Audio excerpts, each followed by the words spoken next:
thank the forgotten people, particularly those newcomers, Conservatives who come together this evening in the Conservative Forum. Conservative forums are critical to the future of the Liberal Party in this state. I'll be on the ticket at the federal election. I will probably be number 3rd or the 4th position on the ticket. I'm staying on the ticket because the Liberal Party is worth fighting for. I might be a member of the forgotten people as you are, but the Liberal Party is worth fighting for. You don't get success in politics. You don't define the future of Australia by not being involved. You've elected to be involved tonight, and I thank you for that.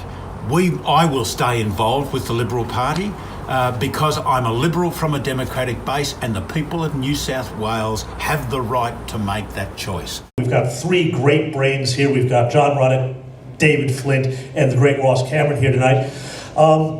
We're going to have the 3 of them speaking about the question of connecting the base of the Liberal Party to the battlers, to retirees, and really, how do you remind regular Australians that the Liberal Party cares about individuals, prosperity, and a real fair go? And the question of how do you connect all of these groups who may be drifting away, maybe drifting either to the crossbench parties, you know, your One Nation, things like that, or even over to Labour, back with the Liberal Party. Let's welcome David Flint, John Ruddock, and Ross Cameron. What I learned from listening to the wireless with my father was that leadership is a rare quality. And we were all listening to Robert Gordon Menzies. Whenever he campaigned, whenever he started a campaign, whenever he went through a campaign, you could hear Menzies. And these were real campaigns, not the fake campaigns we have today, which are orchestrated, where the audience stands together and only people who support the campaign are let in. We've got to target those who will come to the Liberal Party. We've got to target the Conservatives, the elderly Conservatives, to bring them back, the ones which were done such wrong by the party. It wouldn't hurt if Mr. Morrison apologised for what he did to superannuation for the elderly in doing that. But we've also got to target the traditional Conservative Labour voter. We did that in the referendum.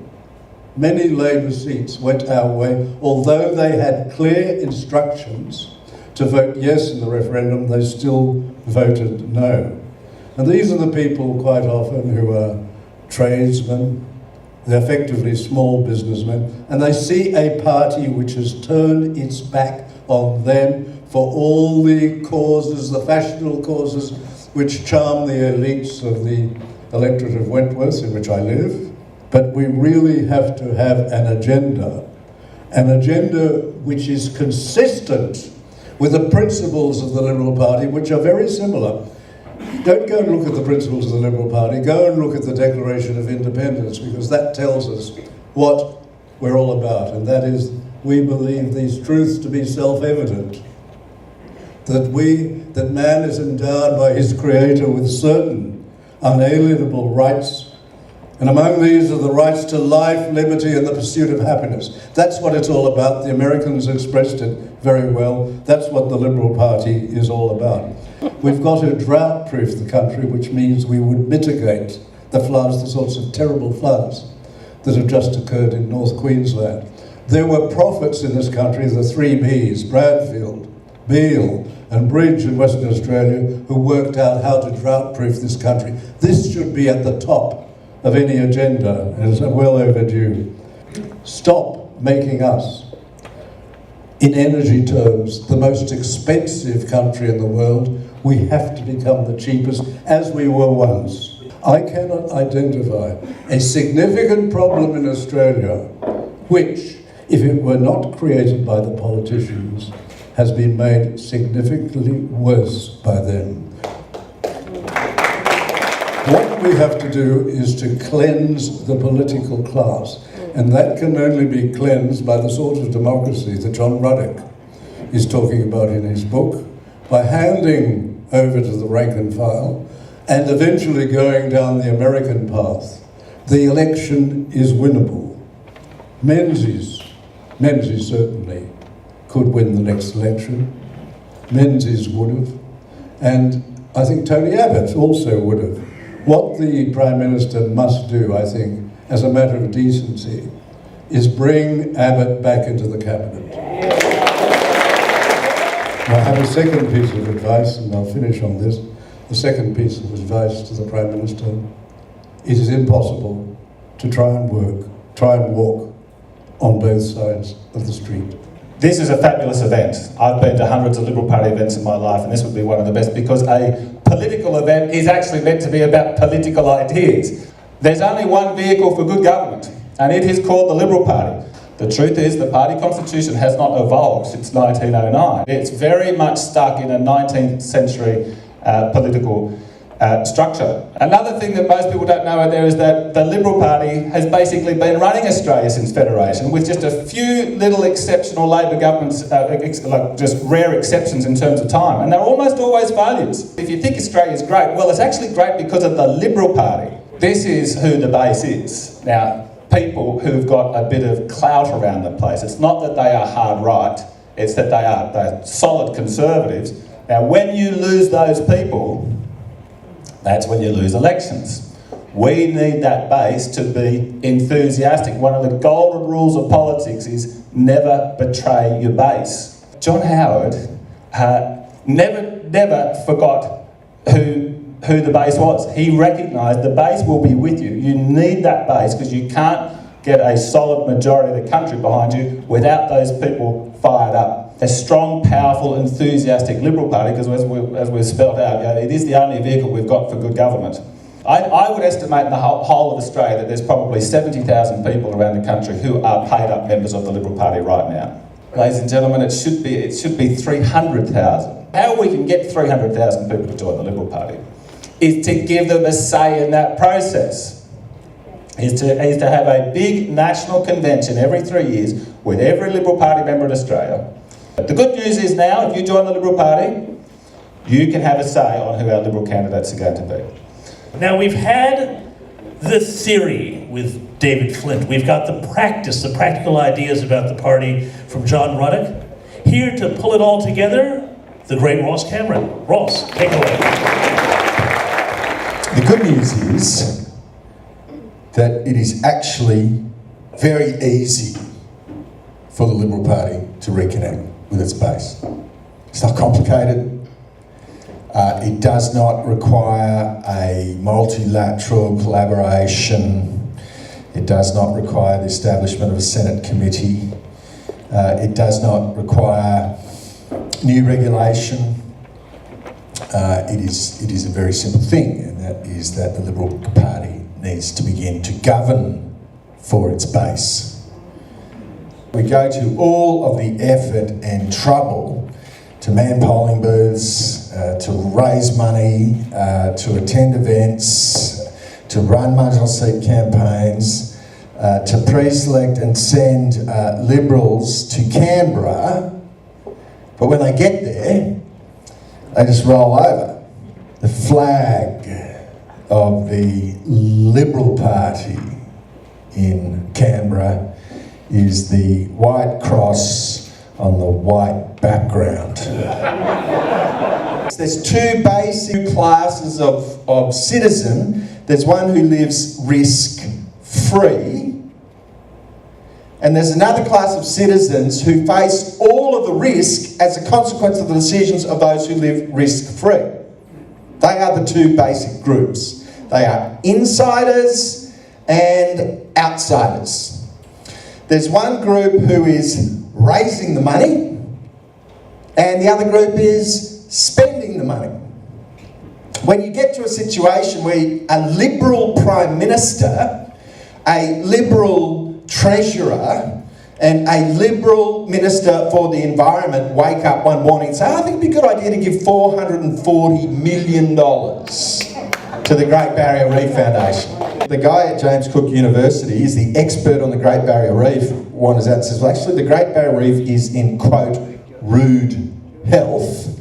It's got no problem at all, right? Unlike us, the priesthood in the bureaucracy in Canberra, living risk-free, every 2 weeks the coin goes into the account, ka-ching. I don't have to check, don't have to worry if I can pay wages. I don't have to worry if I'm solvent. I don't have to worry if I can pay GST, if I've submitted my BAS, if I've paid my tolls, if I'm not going to get an audit from the ATO, if I've submitted my diversity and inclusion report to the Commonwealth Government Office of Equal Opportunity bullshit. I want to say to you that the problem of how we reconnect with the base, okay, with the people taking risk. Menzies talked about the shopkeepers, the farmers, the professionals, the artisans, the people working and taking risk, the lifters, not leaners. There is no problem reconnecting with the base. We could do it in 15 minutes. If Scott Morrison, was born with testicles. Donald Trump looks at global warming and he figures out in about 20 seconds that this is the greatest cock and bull story that he's ever heard in his life. Okay, what they lack is Donald Trump's instinct to walk out in front of the camera and say, guess what, boys and girls, we're out of Paris. See you later. Sayonara. Party's over. I just want to say to Scott Morrison, to Malcolm Turnbull, to Julian Leeser, to whoever, to the Minister for Immigration, if you think there is a single person in Australia who's going to vote for the coalition on the basis of its climate change policy, you are dumber than you look. We no longer need to spend $1,000 million a year on a subsidy to the industrial left, which is called the Australian Broadcasting Corporation. We're going to just end the whole story. It's over. We're going to sell it. If you walked out, instead of like Labor and the Greens, said, okay, we're spending $30 million a year on the Human Rights Commission in direct cash costs to persecute Australian citizens like university students who wish to get an education, you know what? That's over. It's finished. The re-elected coalition government will end the Human Rights Commission. We'll withdraw from the international treaty. If we just walked out in front of the Australian people and said, guess what? In a choice, if there is ever a choice between the interests of the Australian people and the interests of a bunch of globalist bureaucrats in Paris, guess what? We are going to choose the Australian people every single time. I'm a conservative in part because I believe this is the way the Liberal Party wins elections. And when we lose sight of the base, when we seek to mimic and ape, when we vote with Labor and the Greens, because we have no idea what we believe, not only will we lose, but we will deserve to lose. Thanks very much. I'm going to open the floor up to questions now. Although after that, I don't know that we haven't solved all the problems of the party. But there's one thing that I remember about Menzies, is that he was a patriot. And do you think that patriotism is the glue that the Liberal Party might use for a base to reconnect with people? As another person today was saying that it was Brendan Nelson actually. He said he was the last generation born with the theme which dominated the country, and I suppose the party, was God, King and Country. Patriotism is absolutely fundamental. It's fundamental in relation to education. The education system should be teaching the wonderful story about Australia instead of inventing another story. We should only be admitting people to citizenship of this country, and even as immigrants to this country, if they are prepared to accept the values of this country and to become loyal Australians, willing to be as loyal as other Australians. I agree with you. I think patriotism is very much the glue that should hold the country together and should be something which the party should support. Patriotism is intensely unpopular among the progressive left. And the progressive left, the ABC, the Guardian, the sort of, Ultimo crowd will seek to represent patriotism as white supremacy. Love for one's own street and neighbourhood. Love for the little platoon to which we are attached. That love is the beginning of love for our community and for our nation. There's a lot of conventional wisdom out there that the Liberal Party is not going to be in government at the next election, and a number of people are saying the Liberal Party needs to rebuild itself over the next 3 years or the next 6 years. The ideal Westminster parliamentarian in my lifetime has been Margaret Thatcher. She was strong, she was conservative, she was gutsy, she was everything. Okay, I look at her on TV, I think she's just like this perfect being. Okay, now, the state and federal Liberal governments around this country in the last few years have not been to that standard, so we can be disappointed. But we can still be immensely proud of the Liberal Party because, as we were saying before, the Liberal Party has run this great country, and Australia is a fantastic country. My question is here with you guys, is that we might be talking about this now, but how's it going to be implemented to get just these basic things that I've just said done? I'm attracted to the Ruddock thesis because that's how it's implemented. It's a practical program for reform and change.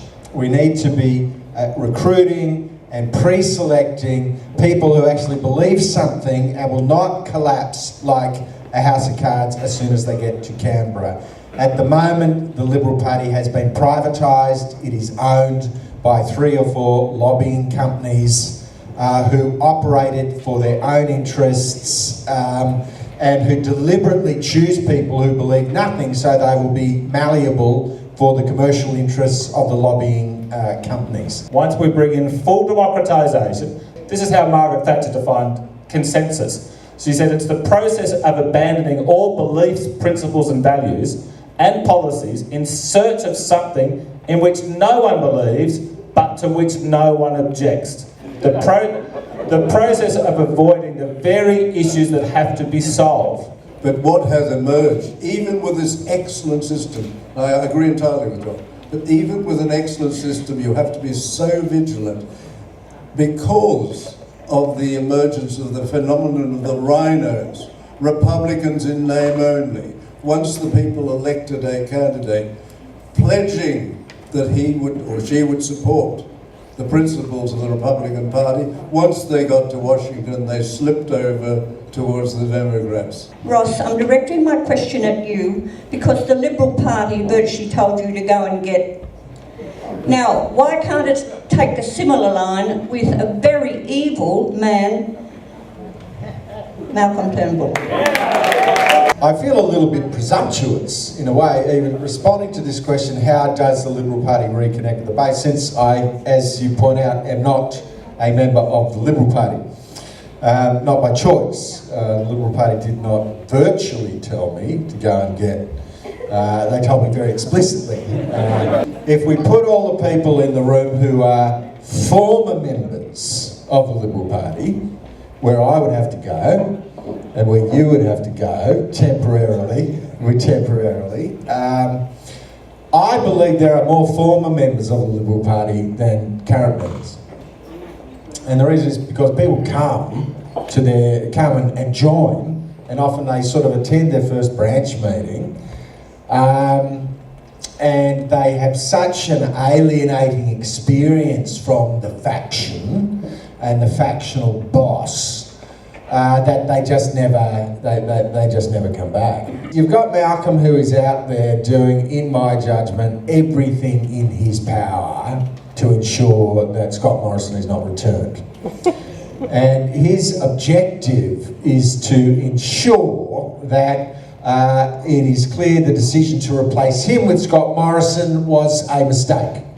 So in order to ensure that that mistake is clear, he's going to make sure that Scott fails.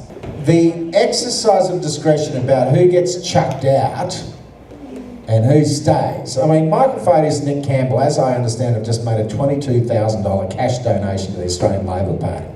Okay. Yet, say their lobbying company can be a member of the Labor Business Forum, whatever.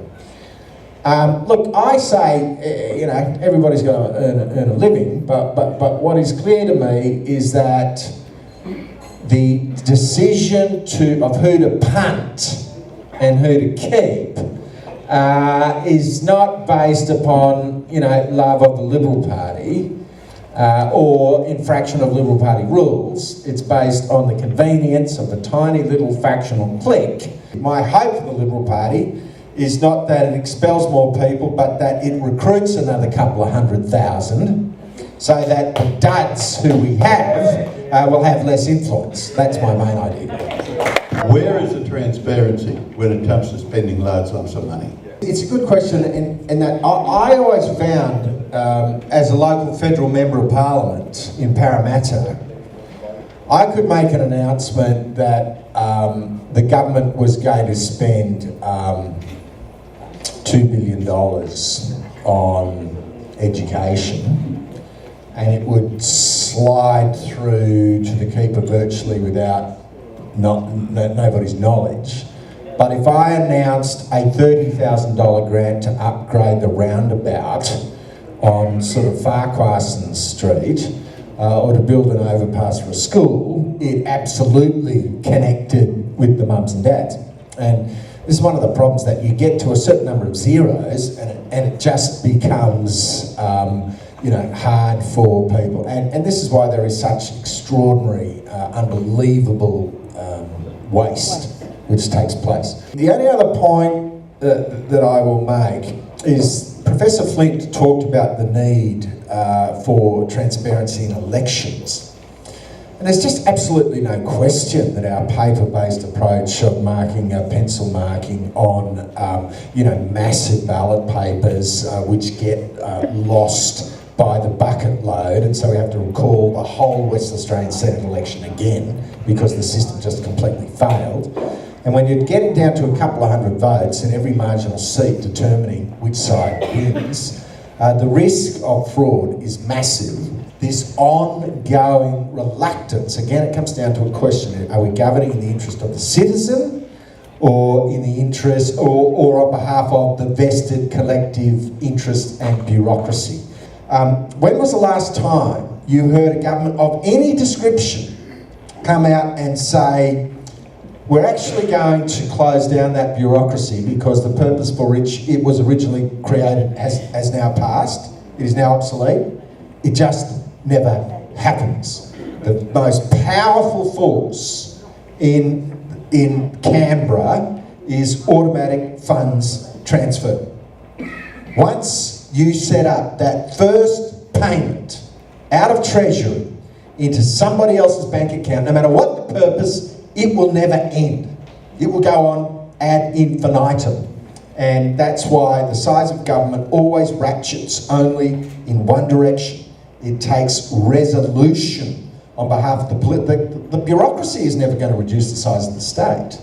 I mean, there's no idea which is too boneheaded for Martin Parkinson, Secretary of the Prime Minister's Department. No idea is too stupid for Martin. The bureaucracy will always argue for more bureaucracy. The regulator will always argue for more regulator. If you walk up to a regulator and say, do we need more regulation? It's like sitting down in the barber's chair and saying, do you think I need a haircut?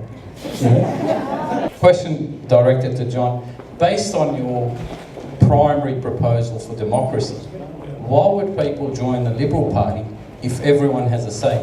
What's the incentive for joining the Liberal Party? Good question. Why would you join the Liberal Party? Well, we're going to have state conventions where people will vote. So every member of the Liberal Party in New South Wales, from Broken Hill to Bondi, will be invited to a big meeting, probably for a whole weekend, and we're going to elect who our Senate candidates are going to be. Now, you have to be a member for that. That's not a primary, that's a plebiscite. So the plebiscite means you've got to be a party member, you've got to pay an annual fee, which I don't want to be much, I want it to be probably $30. And so they'll vote for our Senate candidates, for our upper house candidates, and most importantly, they'll vote for our state parliamentary leader, only members will do that, and our federal parliamentary leader. So that's the distance. One thing I'm looking forward to this election is seeing that big, beautiful Liberal logo behind our Prime Minister when he campaigns. Yeah. What would be the one tip that you would give to get that brand back out there and in the forefront of people's minds? I love this idea of contrast, okay? Another way to express it is politics is very largely about who you're prepared to offend. And I'm not interested, I meet politicians all the time who want to be nice you know, to everybody. I want to know who you're prepared to offend. And if you are not prepared to offend the Sydney Morning Herald, the ABC, the Guardian, the President of the Human Rights Commission, you know, John Setka, if you are not prepared to smack them right between the eyes and have the fight, you will lose. That would be my advice. Don't be afraid of having the fight. I believe Scott Morrison could easily win 55% of the two-party preferred overnight. Comes out with one really simple policy, and that is called a 10-year immigration pause. It's not just Australia that needs to have a 10-year immigration pause. It's Canada, the United States and Britain and New Zealand. I mean, look, because the whole world wants to come and live in these countries. Well, we're going to keep it good for another 1,000 years. So what's wrong? If we want the Australians to still be here in 1,000 years, it's still going strong. What's wrong with a 10-year little pause? Now, if Scott Morrison came out and did that, he'd win 55%. Unfortunately, on this issue of immigration, he has been particularly disappointing. Thank you to all of you tonight. This has been such a fun crowd. This is nothing on Q&A. They all think they're all smarties down there, but not one of those guys that ultimately would know who Marcus Aurelius was. So thank you all very much for tonight, and we'll see you in the other room.